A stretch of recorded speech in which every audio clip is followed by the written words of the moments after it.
Duc Adidas, però són de rebaixes. No són...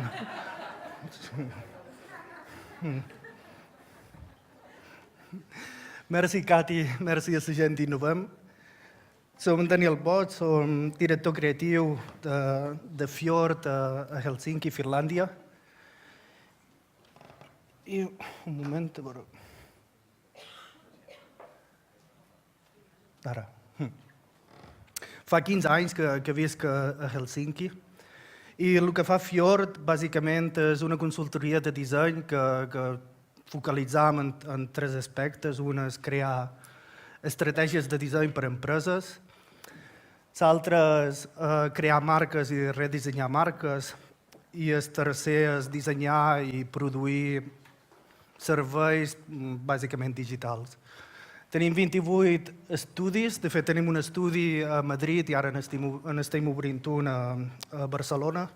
Som 1.000 i pico dissenyadors i des de fa 5 anys formant part d'Accenture Interactive. I avui volia xerrar de disseny i creativitat, innovació i creativitat. Intentar respondre a la pregunta de si innovació i creativitat és màgia o muscle. Perquè crec que vivim a l'edat d'or del disseny. El disseny és per tot arreu, forma part de l'ecosistema. I per la gent que no tingui paciència intentaré donar la resposta el més pres possible. És creativitat, innovació, màgia o muscle? La resposta és sí.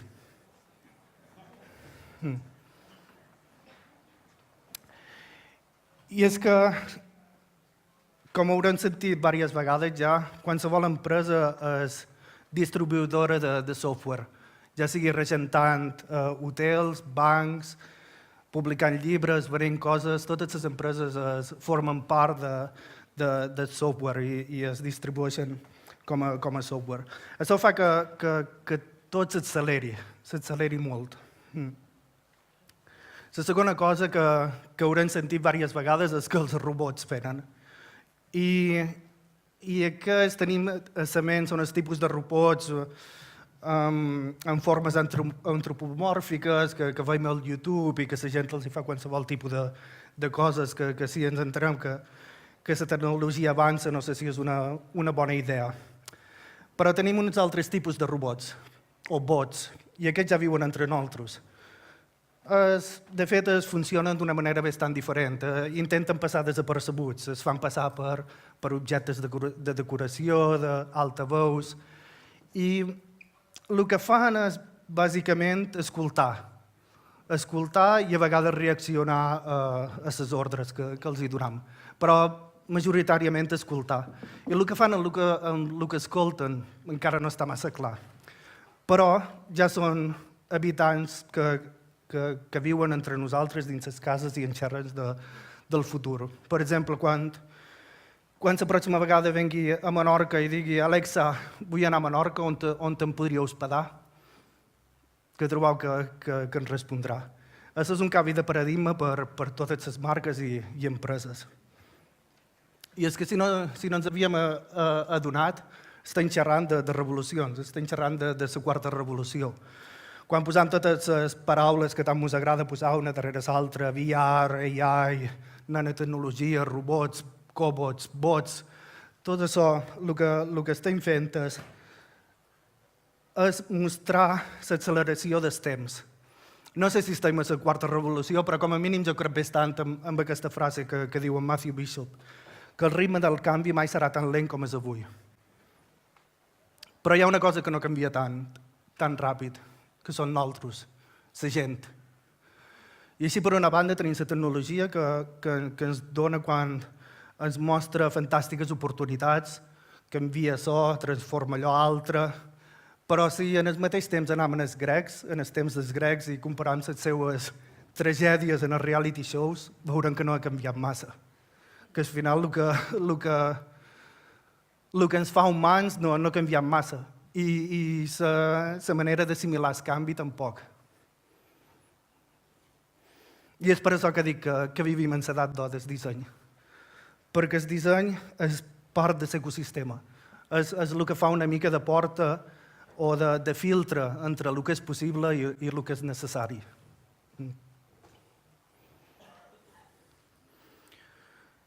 Quan xerram de disseny, però, encara hi ha molta gent que es refereix a aquest tipus de disseny de mobiliari, una mica extravagant fins i tot.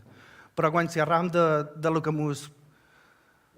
de l'impacte, del context, de les interaccions, de la confluència entre màquines i persones, estem xerrant d'un altre tipus de disseny. I posaré un petit vídeo, és en anglès, me sap greu, però em sembla que serà prou entenedor per mostrar a quin tipus de disseny ens referim. What is service design?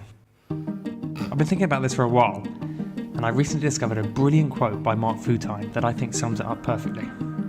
When you have two coffee shops right next to each other, each selling the exact same coffee for the exact same price, service design is the reason you go into one coffee shop and not the other. So let's play that out in a little scenario. Coffee shop A decide they want a mobile app. So they put a team full of people together to work on it for a couple of months before delivering it to their customers. The customers download the app only to find it's got nothing that they need. Now let's look at coffee shop B. Coffee shop B put the customer at the heart of the experience. They talk to them. They do some immersive research and really get to know what the customer's doing before, during, and after their coffee. They can map this out on a customer journey where they identify the highs and lows of the experience and uncover some service opportunities and can start to explore solutions. The team then start to speak to other people from around the business. They speak to the colleagues in store and understand what their day looks like. They speak to the founder to look back at the original vision for the coffee shop, as well as the marketing team and the suppliers too. Once they have all of these people together, they can run a workshop or a series of workshops where they can identify the real business objective and exactly what they want to achieve. They can start to design some concepts and test them with the customers they now have a relationship with. They can do a tech analysis and plot everything on a blueprint that documents all of the support systems necessary to bring these concepts to life. With all this, they can create their North Star vision, all resulting in a mobile app full of features that customers love. But it doesn't stop there. They've also identified that colleagues need a tablet application to help them deal with the extra flow of traffic in store, and the payment system needs updating so all three can work in harmony. They might design a colleague training and engagement program and redesign the store to optimize the physical experience too, whilst also looking at how they talk about themselves socially, possibly even introducing some new product lines. These are what we call the front stage experiences. But in order for it to all come together, we must look at the backstage too. Here you will find the back-end systems that drive all the digital propositions, key metrics that we measure ourselves by, learn from, and iterate upon the services, as well as the CRM system and some delivery partners. So, service design is about three things. 1, customer-centric. It's about putting the customer at the heart of everything you do, and only then will you create services people love. 2, co-creation. It's about exploring and designing these concepts together, and as a result, you will ensure services are both technically feasible and business viable. 3, holistic. It's about building interdependent, interrelated experiences that all connect with people on an emotional level. That way, you will create services that scale beyond the original idea. To round it all off, let's revisit Mark's quote. Service design is not just what makes you walk into one coffee shop and not the other. It's the reason you keep coming back and tell all your friends about it.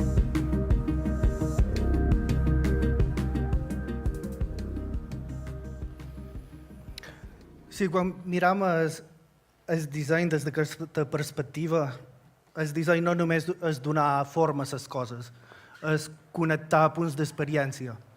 I aquí ens comença a dur la pregunta si creativitat i innovació és màgia o múscul. Perquè és cert que hi ha la màgia de l'experiència. Pagues aquí i s'encén allà, toques aquí i es mou allà. Però perquè això passi necessites del múscul, com és en català? Múscul. Sí. Que és la tecnologia, és la part visible suportada per la part invisible. Podríem dir que és l'harmonització del múscul. I dissenyar serveis és difícil, perquè, per exemple, Si tenim un punt de partida, podríem dir una web o una app, ha de connectar i xerrar a tots els... Li podem donar una mica més de canya? No? Vale. Ha de connectar i xerrar fins a part de dalt, fins a part de la societat. I això és difícil. Per exemple, si diguem que el punt de baix és Twitter, tots ja sabem que un tuit d'una persona determinada a un moment determinat pot acabar influint fins a la part de dalt, fins a la societat en ella mateixa. Els tuits de Elon Musk, per exemple, o els de Kylie Jenner, que no en tenia ni idea, però es veu que és una influencer de 100 milions de followers, que va dir que va fer un tuit dient que Snapchat s'havia mort. Al final, la repercussió d'aquell tuit van ser unes pèrdues per Snapchat de 1,2 bilions. Tot perquè no li havia agradat el redisseny de la nova aplicació. Per això, i aquest és el món en què vivim, aquest és el món que estem construint. I per això el disseny és fundamental, perquè és el que dona forma en els serveis que acaben influenciant la societat. Però d'on ve el disseny? A vegades és interessant també mirar el passat. I el disseny ve, per una banda, tenim la part artística. Fa anys els dissenyadors eren els artistes, eren els poetes, els actors, els escultors. I el disseny com a disciplina va aparèixer als anys 30, que era com a disseny industrial, bàsicament donar forma a volums. I a l'altra banda tenim la part enginyera, la part de solucionar problemes complexos. I quin és el paper dels dissenyadors d'avui en dia? Per exemple, en John Maeda m'agrada la frase que diu que l'art fa preguntes, la tecnologia crea noves oportunitats, el disseny proporciona solucions. I és cert que al final el que intentem és proveir solucions a la gent que ens toca en el cor de qui som. Això és l'essència del disseny al final. Si voleu, en 2 minuts podem fer l'evolució del disseny per sobre taules. I hi ha 3 mantres.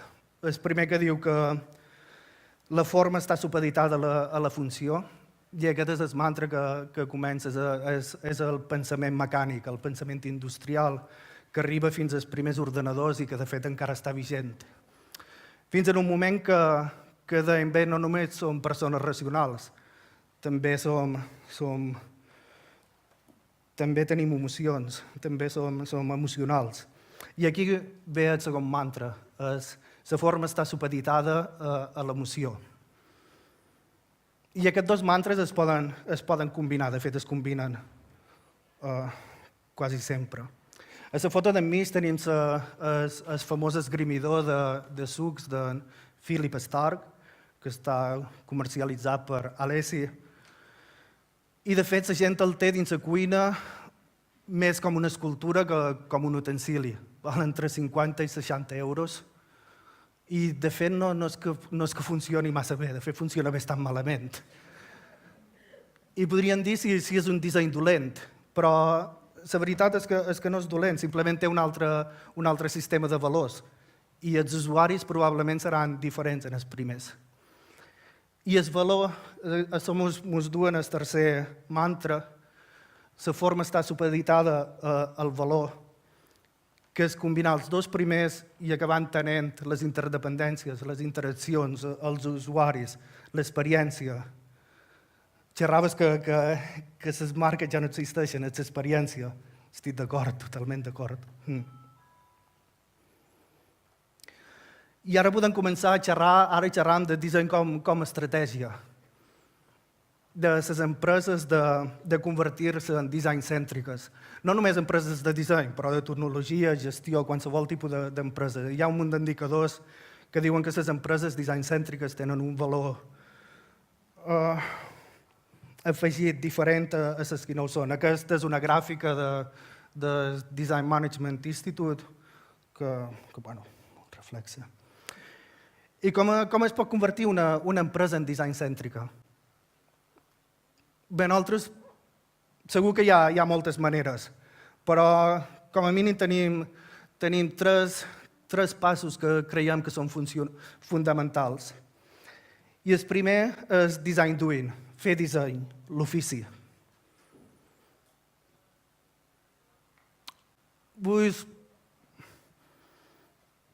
Vull donar un exemple que supos que tindrem tots a la memòria, que són els Legos. I si ara, per exemple, vos donés un brief, una tasca a realitzar, digués, creeu un dragó. El primer que faríem seria mirar les peces de Lego, les que tenim. I ens adonaríem compte que la creativitat no és infinita.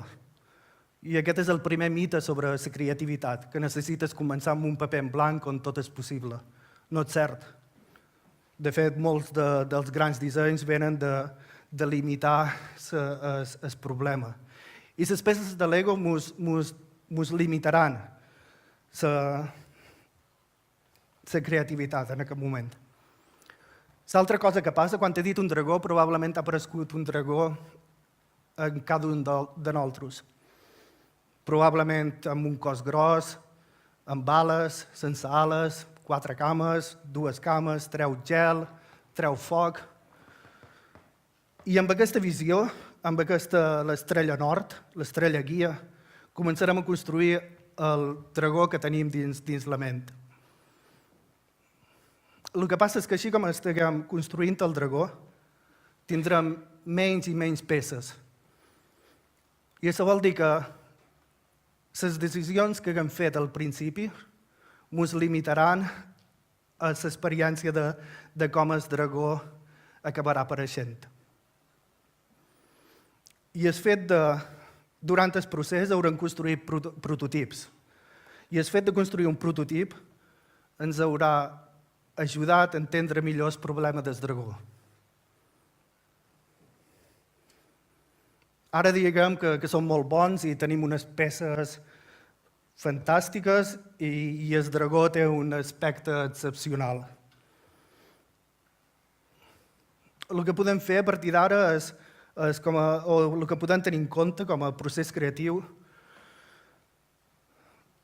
són dues coses. El fet de construir el dragó ens haurà donat el coneixement necessari per construir el dragó. Si el poguéssim tornar a fer, segur que el construiríem millor, perquè ara l'entenem. Si fem un cos més petit, teníem més espai per un coll més llarg i tenir quatre ales. I l'altre és que si vos dono la mateixa tasca qualsevol de nosaltres, hauríem creat dragons molt diferents i ens passaríem els següents mesos discutint quin és el millor dragó. Per això el fet de crear prototips, de pensar a través d'artefactes, ens ajuda a explicar la nostra visió, la nostra interpretació de la visió. Aquí el que dèiem és, construint prototips, el que fem és enviar objectes del futur al present.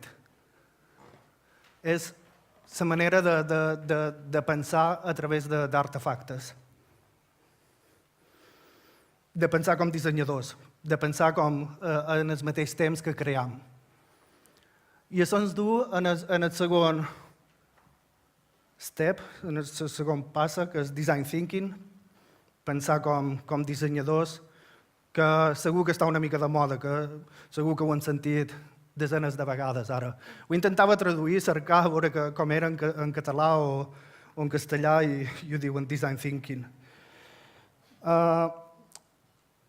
I de fet, si la Bíblia per moltes empreses ho diu, és que deu ser de debò. I si tornem al problema del dragó, el que he descrit abans amb el dragó és més o manco el procés del design thinking. Hi ha un moment per a la immersió.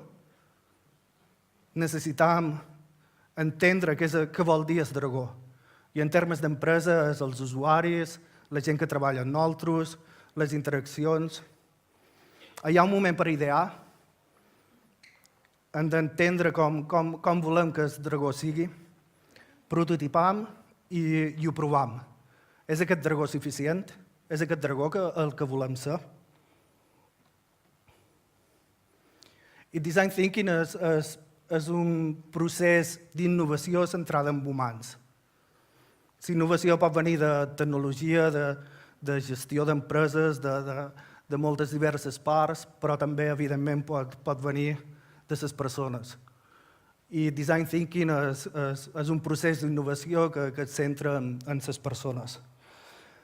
Però hi ha una petita trampa, com ho estic descrivint. Teòricament, amb el procés i seguint els passos, ja tots podrien ser design thinkers, pensar com dissenyadors. Però si mirem cada un d'aquells cercles, cada un és un ofici.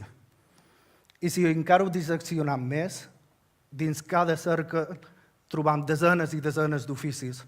Dissenyadors visuals, de marca, d'interacció, programadors, industrials, empresaris, el que sigui. Per això és una mica... Dit d'una altra manera, si vos digués, vine, anem, anirem en un curs de cuina aquest cap de setmana, te convertirem en un xef, amb un d'aquests que surten a les teles i van amb els braços tatuats. Diríeu que estic xalat, que segur que no, que igual aprendrem a cuinar un parell de plats, però segur que no ens convertirem en xefs.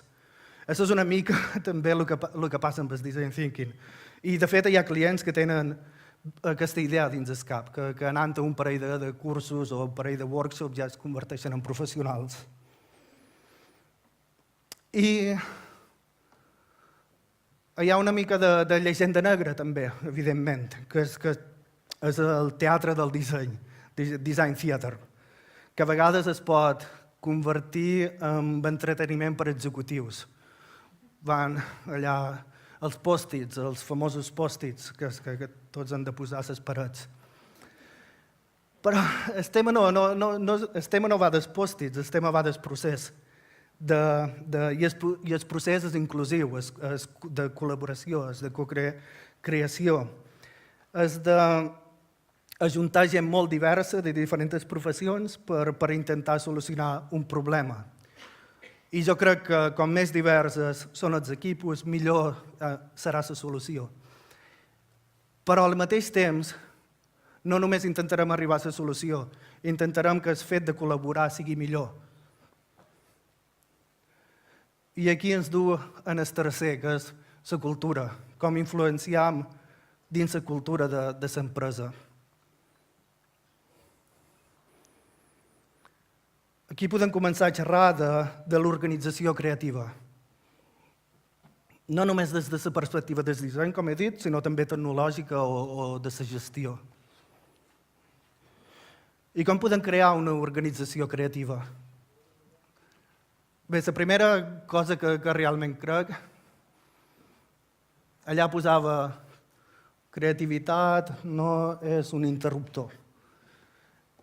I és cert, no és un interruptor, no es tracta d'anar 2 hores dins una habitació, go crazy, post-its, co-creation, totes les paraules aquestes de moda, user journeys, persones, i després tornar a les rutines de cada dia.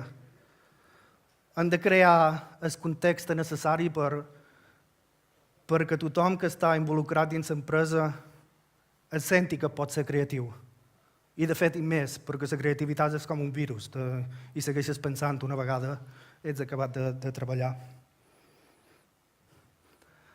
L'altra cosa és temps. En John Maeda, una altra vegada, no va dir exactament això, però és com ho he recollit. Que tothom vol ser com Apple, però obvien que Apple ha estat disseny-cèntrica durant els darrers 20-30 anys. obvien l'obsessió per els detalls, per l'experiència, per fer cents i cents de prototips dels botons fins a arribar a qui descrivia millor la seva visió, la visió del dragó. La tercera és els espais. Alan Batton, en el llibre d'Arquitectura de la Felicitat, diu, ho llegiré perquè no me'n record, un espai pot induir un cert estat emocional, pot ajudar a pensar d'una manera determinada. I és completament cert. Tant els estudis que tenim, aquest és l'estudi nostre de Helsinki, però qualsevol estudi, m'imagino, de disseny són semblants, estan plens de materials, plens de papers, plens d'idees per les parets. Són estudis, són espais que conviden a la col·laboració, són espais que són flexibles, són espais en què les persones, els habitants d'aquell espai són el centre.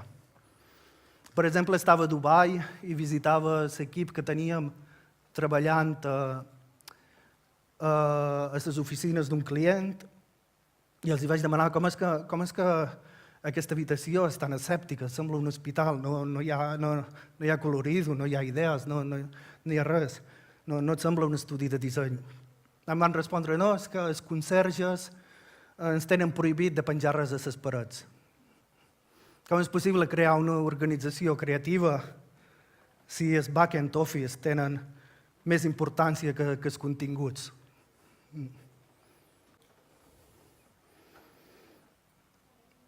Jo crec que per desbloquejar el poder creatiu hi ha tres coses que les empreses poden fer.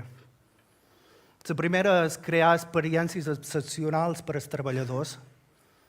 Vol dir que els treballadors donen les eines necessàries, els fluxos, les interaccions, el nivell d'autonomia necessari. La segona és crear estructures organitzatives on l'usuari és al centre. M'ha agradat el que deien en François, em sembla que ho posaves a la teva bio, igual les UERs no canviaran el món, però els meus usuaris sí. És això, posar la gent al centre. I el tercer és crear una cultura que anima la innovació a cada nivell. El que hem dit abans de que no podia ser un interruptor. Ho passaré ràpid en aquesta part, hi ha molt de documents que tenim a les diferents webs, però nosaltres xerram de living business, organitzacions que són vives. I es tracta de donar-li adjectius a les organitzacions com si fossin persones vives. Tipus personalitat, hem d'entendre el nostre propòsit com a organització. Hem d'entendre que volem ser, hem de tenir el dragó ben present sempre. L'altre és instint.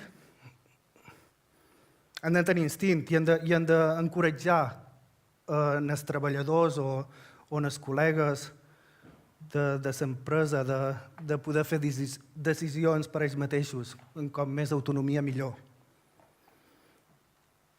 El tercer és craft, l'ofici, el que són bons. I cada empresa és diferent, és intentar millorar el nostre cor, el nostre propòsit. I el quart són les relacions, entendre l'ecosistema on estem. Evidentment, ni dissenyam ni treballam en isolation, tots sols. Som parts d'un tot molt més gran.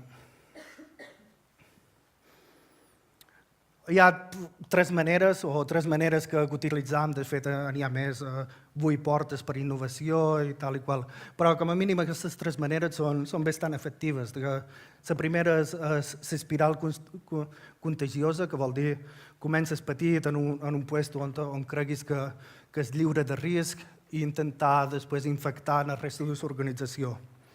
L'altre és el salt fortuït, tenir diferents projectes aquí i allà, i mesurar-los, provar, testejar i a veure com acaben influint en el resto de l'organització.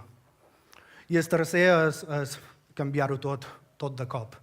És més difícil, però a vegades passa també, sobretot quan hi ha canvis de propietaris i tal.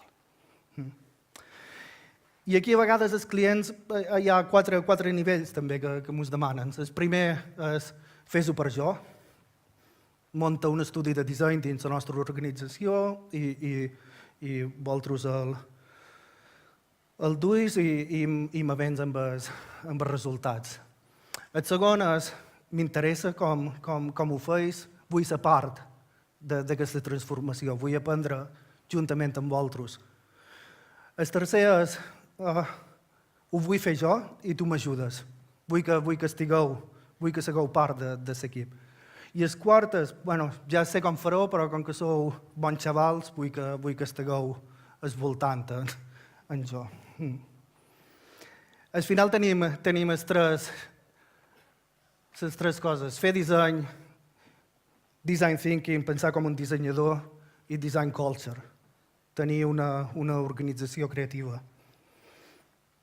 I quan entenem aquestes tres, podem començar a xerrar de l'estratègia com un acte creatiu.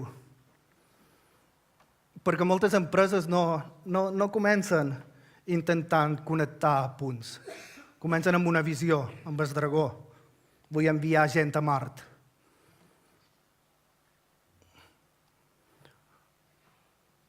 Això són empreses... M'agrada imaginar-me, per exemple, en Walt Disney, quan començava, i supos que devia anar a una taula d'inversors, tipus Mad Men en aquell temps, i explicar-los la història d'un ratolí. Un ratolí que serà l'heroi. Havien pensat que estava gelat, ha muntat un imperi. Era un visionari.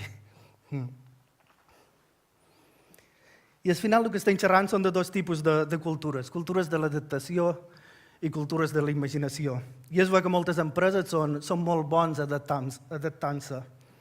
VR, sí, ho tenim. Quantum computer, sí, tenim un laboratori, qualque per allà estem analitzant. Chatbots, yes. Però espero que més i més tinguem empreses que utilitzin la cultura de la imaginació per anar d'un puesto de A a B, entenent que B a vegades no és lògic. Per exemple, aquesta foto ja que era fa un any o dos, quan es va tirar d'en Félix Baumgartner. M'agrada en aquest moment, just abans de tirar-se, perquè és cert que van estar tot un any. Es van estar tot un any fent proves, fent prototips, tenien el dragó, ho havien mesurat, però en aquell moment és... Fuck, is this gonna work? I són empreses que no tenen por a prendre riscos calculats. No vol dir que ara es desmadrin i ho posin tot a la ruleta, però... Vull acabar amb un exemple d'un client. He treballat els darrers anys amb un client danès, són uns transportistes a nivell marítim, un dels més importants. I durant aquest temps han redissenyat la marca, han redissenyat els serveis, hem estat unificant com l'ecosistema, com havien de xerrar, quins són els pain points, el difícil per als empleats, també per als seus clients. Fins que en un moment arriba un dels clients, un director, i diu: «Tenc una idea. Vull muntar una plataforma a l'Àfrica per petites i mitjanes empreses que sigui simple i confiable, trust». Anem, val? A veure com ho fem en això. Aquí és una mica el procés que van crear. This Buddha man right here.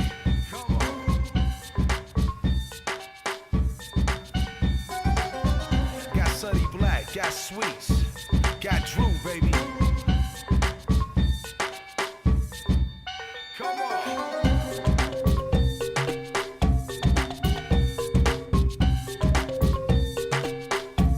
The workshop was a great idea. I think the workshop was very informative and yet fun. Thank you for gracing us with your presence here in Kenya. Really had a fun time with you guys. I was like, wow, this is a very cool project. Today's marketplace thrives on visibility and awareness. The more you're out there, the more connections you get, the more deals you seal. Now, yo, come on. Yo, my Detroit demeanor keep bitches on my ringer. Grown man shit, like I'm fresh about the cleaners. I rock anything, but not them skinny jeans. One lesson from the king, no love for the Billy Jeans. I step on the scene so fresh and so.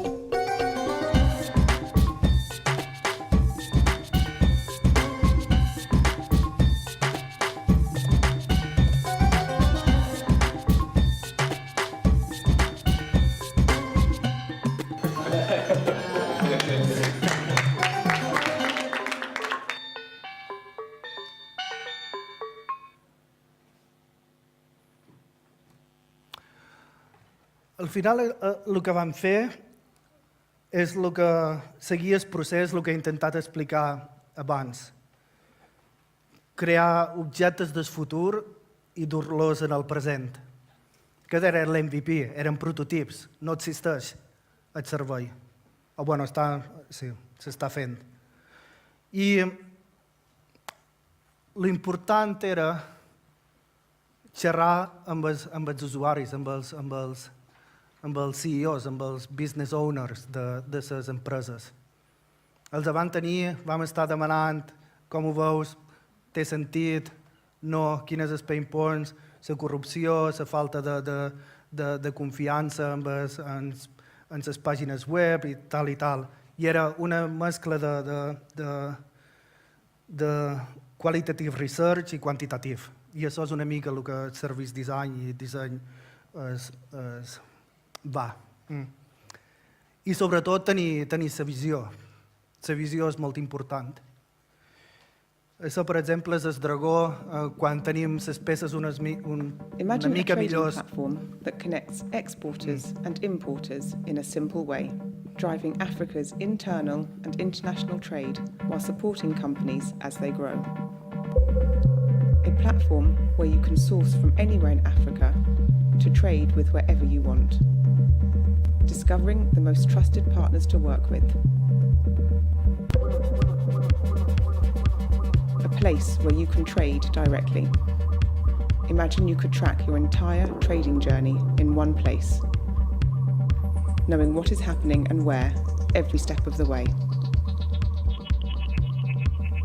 Imagine you could build your own branded space online, where you can sell your products directly to buyers and look for new business opportunities tailored for you. Get the right information when you need it on all export-related matters. Access relevant details related to your trading journey. Increase know-how by staying up to date with business and professional developments, and save documents and information in the online library. Imagine you could grow your network as fast as your business. Imagine you could do all of this with just a few clicks. Welcome to From2.